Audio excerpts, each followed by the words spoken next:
तो कैसे हैं आप लोग। स्वागत है आपका इस वीडियो में। और इस वीडियो में हम पढ़ रहे हैं क्लास टेंथ का चैप्टर नंबर फर्स्ट हिस्ट्री का।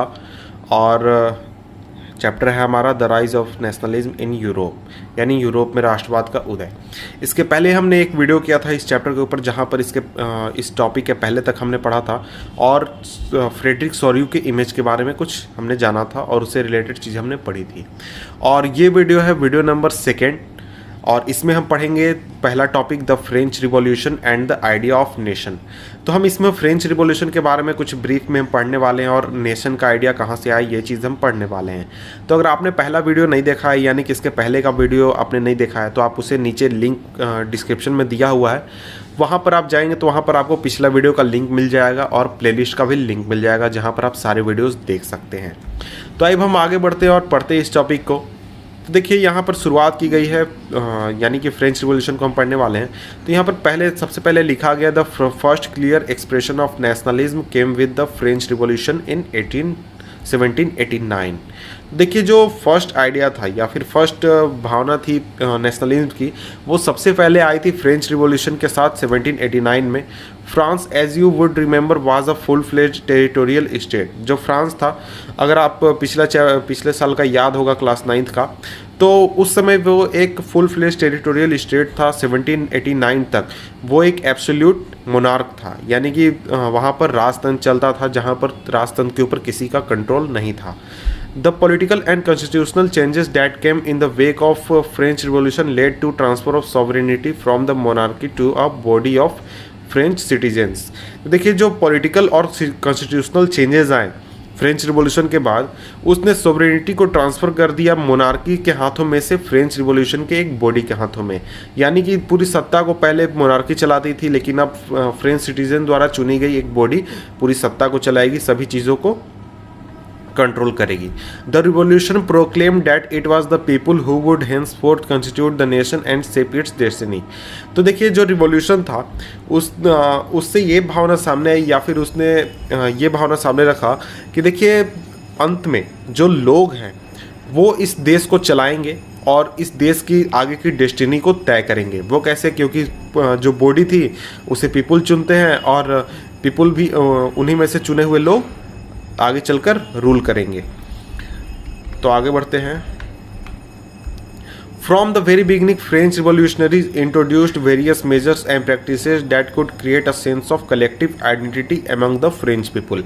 तो देखिए किसी भी देश को एक आइडेंटिटी के रूप में सोचने के लिए सबसे पहले उसे एक आइडेंटिटी जरूरी चाहिए। जैसे कि अगर आप इंडिया की बात करें तो इंडिया में हम आइडेंटिटी लेकर चलते हैं इंडियन, लेकिन अगर रियलिटी में हम देखें तो हम अलग अलग स्टेट से आते हैं। कोई महाराष्ट्र से आता है, कोई तमिलनाडु से आता है, कोई केरल से आता है, कोई आपको नॉर्थ ईस्ट स्टेट से आता है, कोई आपको जम्मू कश्मीर से आता है। तो इनके बीच में एक इक्वल आइडेंटिटी होनी चाहिए, कलेक्टिव आइडेंटिटी होनी चाहिए, ताकि वो एक साथ सोच सके और एक ग्रुप में रह सके। बिल्कुल उस तरीके से जो फ्रांस के लोग थे जो रिवॉल्यूशन कर रहे थे, उन्होंने सोचा कि अगर हमें एक देश को एक कलेक्टिव आइडेंटिटी चाहिए फ्रेंच रिवॉल्यूशन के फ्रेंच पीपल के बीच में, ताकि वो एक ग्रुप में होकर सोच सके, एक दूसरे का अपना मान सके एक दूसरे को। तो इसलिए उन्होंने ला पैट्री यानी कि द फादरलैंड और ली सितोयन द सिटीजन के आइडिया को सामने रखा। तो इसका क्या मतलब हुआ? ला पैट्री, जैसे कि हम इंडिया की बात करें तो हम भारत माता की बात करते हैं, तो भारत माता हम मानते हैं कि हमारी जो कंट्री है वो हमारी माँ है। बिल्कुल उसी तरीके से जो फ्रेंच के रिवॉल्यूशनरीज थे उन्होंने फ्रांस को अपना पिता कहा, यानी जो हमारा देश है फ्रांस वो फादरलैंड है हमारे लिए, ला पैट्री उसे कहा जाता है। और हम सब क्या हैं? हम ली सितोयन हैं, हम इस कंट्री के सिटीजन हैं।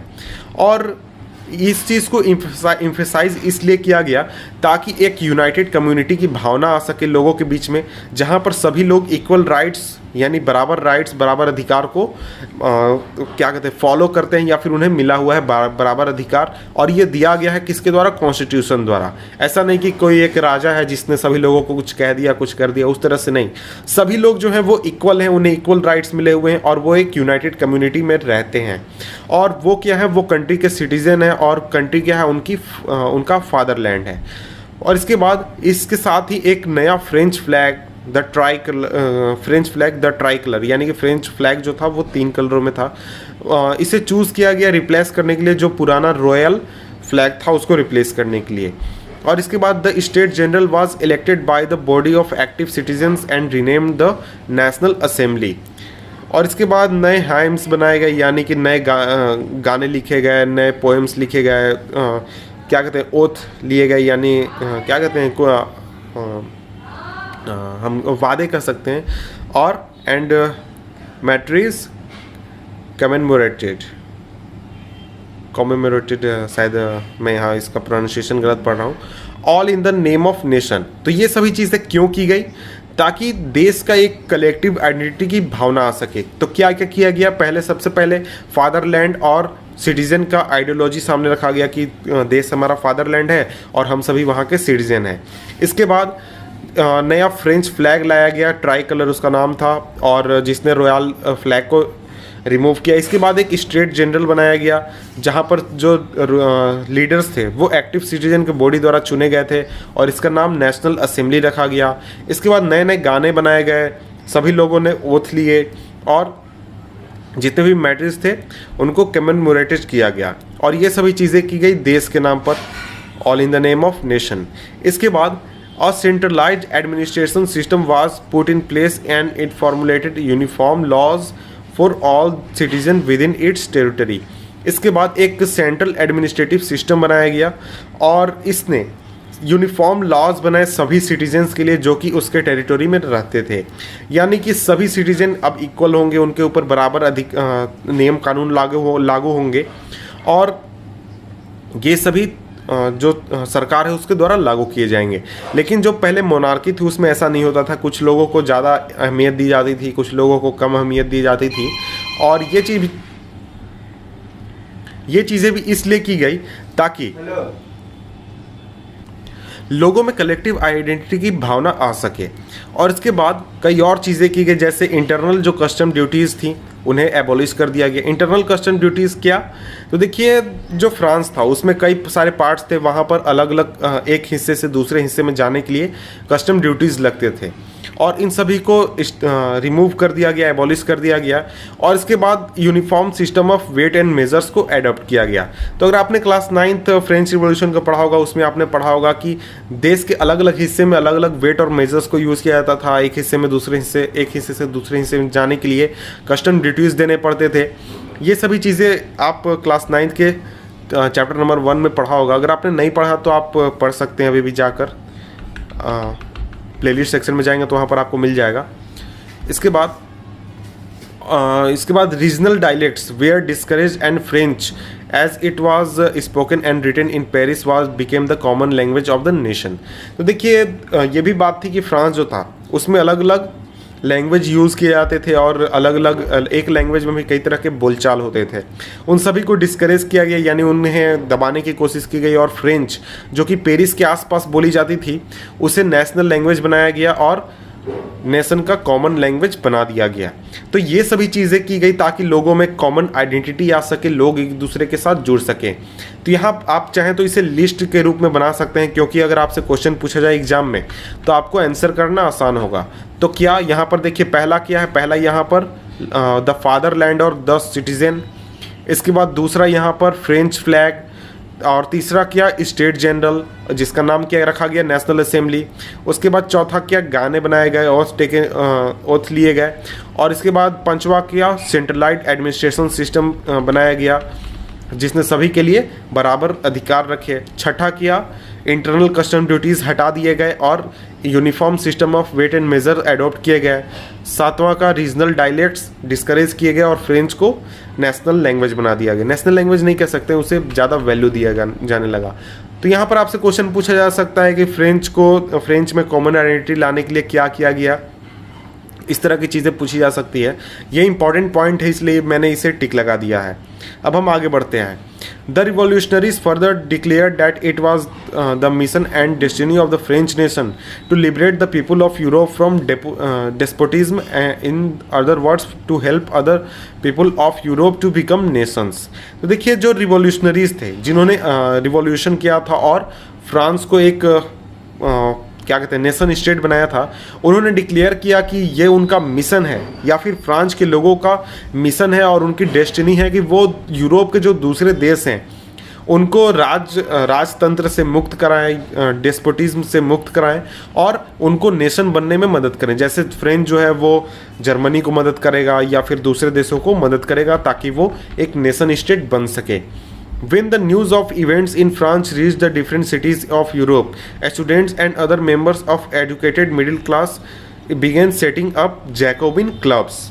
Their activities and campaigns prepared the way for French armies which moved into Holland, Belgium, Switzerland and much of Italy in 1790s. With the outbreak of revolutionary wars, the French armies began to carry the idea of nationalism abroad. तो देखिए जो idea थी, जो events हुए France में, उनके बारे में जानकारी जब यूरोप के दूसरे शहरों में पहुंची तो वहाँ पे जो स्टूडेंट्स थे और जो एजुकेटेड मिडिल क्लास के लोग थे उन्होंने जैकोबिन क्लब्स बनाने शुरू कर दिए। अब जैकोबिन क्लब्स क्या होते हैं इसको हम आगे पढ़ेंगे।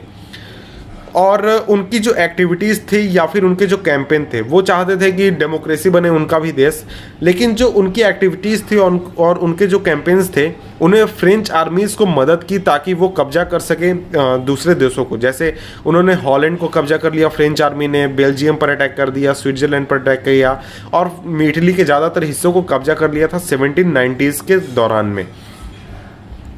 और इसके साथ ही जो रिवॉल्यूशनरी वार शुरू हुए, जो फ्रेंच आर्मीज़ थी उन्होंने नेशनलिज्म का आइडिया दूसरे देशों में पहुंचाया और वो अपने साथ ले गए और वहाँ के लोगों को इस बात की जानकारी हुई। तो आगे बढ़ते हैं अब हम। तो यहाँ देखिए इमेज उस समय का 1815 में क्या इमेज था, क्या स्थिति थी यूरोप की, उसको यहाँ पर दिखाया गया है। तो ये क्यों दिखाया गया इसको हम आगे देख लेंगे। इसका रीज़न ये है कि नेपोलियन 1814 में हार गया था, इसके बाद वियना की संधि हुई थी, उसके बाद का ये इमेज है। अब हम आगे बढ़ते हैं। With in the wide swathe of territory that came under his control, sorry यहाँ पर लगता है कुछ छूट गया है।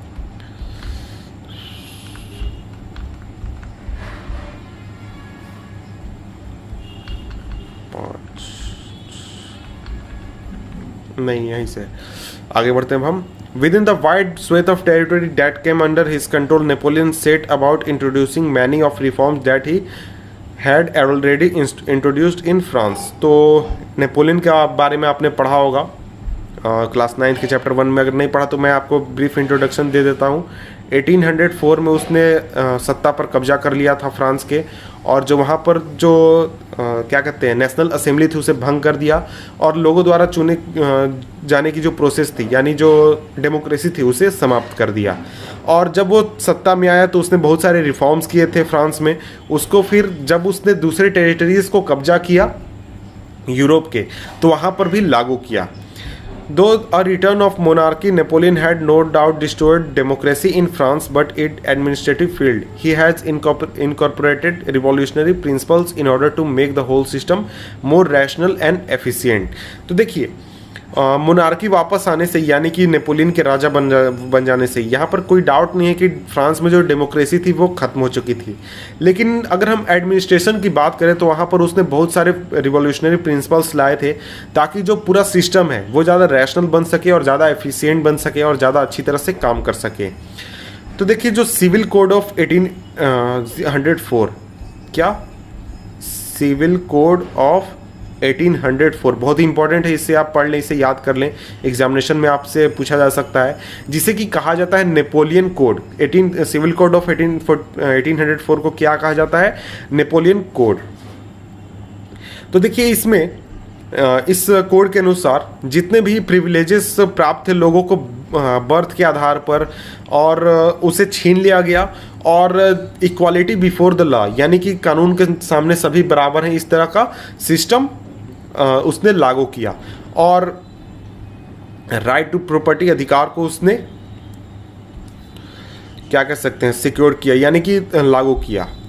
This code was exported two reasons under French control. तो देखिए इस चीज़ को लागू करने के बाद फ्रेंच कंट्रोल में जितने एरियाज थे यानी फ्रांस के अलावा वहाँ पर भी एक्सपोर्ट किया गया और वहाँ पर भी इन चीज़ों को लागू किया गया।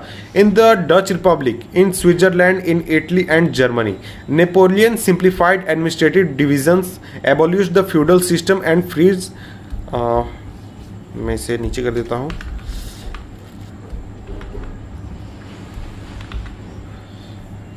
Napoleon simplified administrative division, abolished the feudal system and freed peasants from serfdom and manorial dues.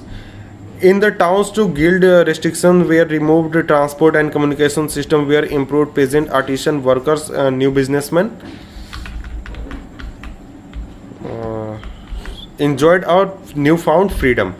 तो देखिए यहाँ पर क्या बताया जा रहा है ये मैं आपको समझा देता हूँ।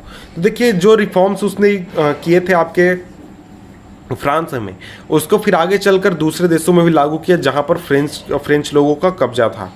तो वहाँ पर जैसे कि जर्मनी, इटली, डच, स्विट्जरलैंड में नेपोलियन ने एडमिनिस्ट्रेटिव डिवीज़न को ज़्यादा सिंप्लीफाई किया, फ्यूडल सिस्टम को ख़त्म कर दिया और पेजेंट्स को सर्फडम और मैनोरियल ड्यूज से रिमूव कर दिया। यानी कि पेजेंट्स को कुछ पैसे देने होते थे सरकार को या फिर लोगों को, उसको उसने ख़त्म कर दिया। टाउन्स में जो गिल्ड रेस्ट्रिक्शंस थे उसको रिमूव कर दिया और ट्रांसपोर्ट और कम्युनिकेशन सिस्टम को इम्प्रूव कर दिया। और इसके बाद पेजेंट्स, आर्टिसंस, वर्कर जो जितने बिजनेसमैन थे वो इस आज़ादी से काफ़ी ज़्यादा खुश थे और उन्हें लग रहा था कि उन्हें अब बहुत ही ज़्यादा आज़ादी मिल चुकी है। तो इसके बाद businessmen and small scale producers of goods in particular began to realise that uniform law, standardise weights and measures, a common national currency would facilitate the movement and exchange of goods and capital from one region to another.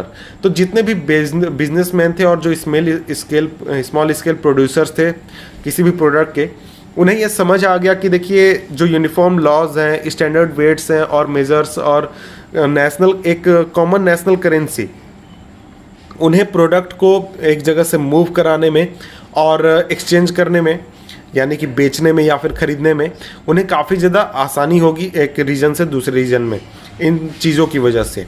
However in the area conquered the reaction of local populations to French rule were mixed. तो लेकिन जिन areas को French लोगों ने कब्जा करके रखा हुआ था नेपोलियन के रूल में, वहाँ पर जो लोगों का क्या कहते हैं भावनाएं थी वो मिक्स थी, यानी उनके जो रिएक्शन थे वो मिक्स थे। इनिशियली बहुत सारे लोगों पर जैसे कि हॉलैंड और स्विट्जरलैंड में और as well as in certain cities like Brussels, Mainz, Milan and Warsaw, जो फ्रेंच आर्मीज थी उन्हें वेलकम किया गया एज हार्बिंगर्स ऑफ लिबर्टी, यानी कि लिबर्टी के क्या कहते हैं प्रोवाइड कराने वाले लोगों के रूप में उन्हें स्वागत किया गया। लेकिन जो इनिशियल एंथुसियाज्म था यानी फ्रेंच लोगों के प्रति उनकी जो आस्था थी या फिर भावनाएं थी वो बहुत ही ज़्यादा बिल्कुल उल्टी हो गई, बिल्कुल विरोध हो गई। उसका रीज़न ये था कि ये बहुत ही जल्दी क्लियर हो गया कि जो नया एडमिनिस्ट्रेटिव रिफॉर्म किए गए हैं या फिर अरेंजमेंट किए गए हैं ये did not go in hand with political freedom. देखिए जो नए एडमिनिस्ट्रेटिव एग्रीमेंट या फिर फ्रीडम लोगों को प्रोवाइड किए जा रहे हैं ये पॉलिटिकल फ्रीडम के साथ में नहीं आती है। इसके साथ ही टैक्स जो था उसे इंक्रीज कर दिया गया, सेंसरशिप लागू कर दी गई और इसके बाद फोर्स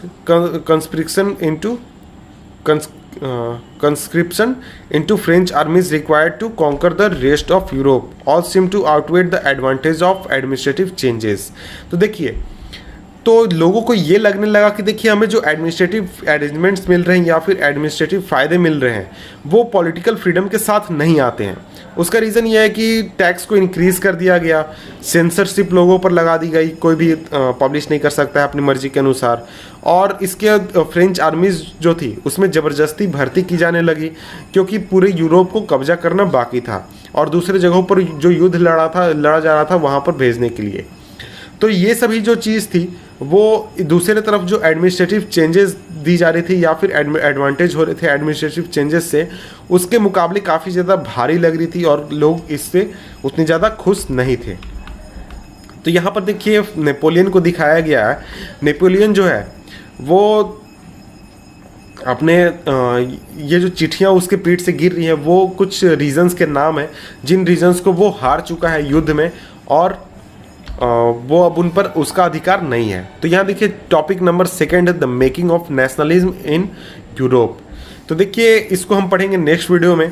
यहाँ पर हमने पढ़ा फ्रेंच रिवॉल्यूशन के बारे में और उसका क्या योगदान था नेशनलिज्म की आइडियोलॉजी में। तो आप नेक्स्ट वीडियो नीचे डिस्क्रिप्शन में देख सकते हैं, वहाँ पर मैंने लिंक दे दिया हुआ है। तो मिलते हैं आपसे हम नेक्स्ट वीडियो में, तब तक के लिए गुड बाय।